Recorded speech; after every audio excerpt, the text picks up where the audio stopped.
नमस्कार। आप सभी को दिवाली, लक्ष्मी पूजा, भाई दूज, धनतेरस सभी की ढेर सारी शुभकामनाएं। आज मैं आप सभी के सामने महालक्ष्मी माँ की का मंत्र प्रस्तुत करने जा रही हूँ।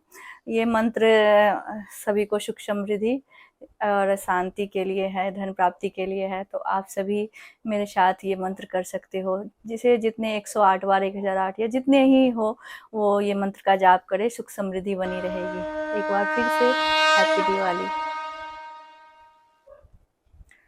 महालक्ष्म्यै नमो नमः, विष्णुप्रियायै नमो नमः, धनप्रदायै नमो नमः, विश्वजनन्यै नमो नमः।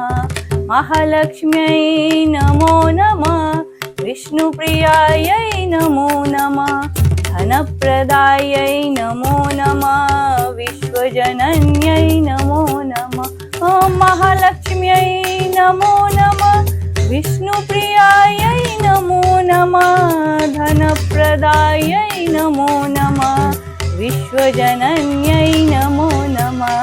महालक्ष्म्यै नमो नमः, विष्णुप्रियायै नमो नमः, धनप्रदायै नमो नमः, विश्वजनन्यै नमो नमः।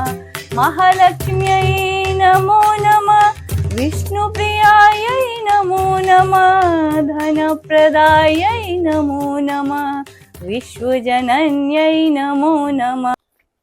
आप सभी मेरे साथ इस मंत्र का जाप करें या इस मंत्र को सुने। आप सभी के घर में सुख समृद्धि, शांति और धन की प्राप्ति होगी। एक बार फिर से जय माँ लक्ष्मी।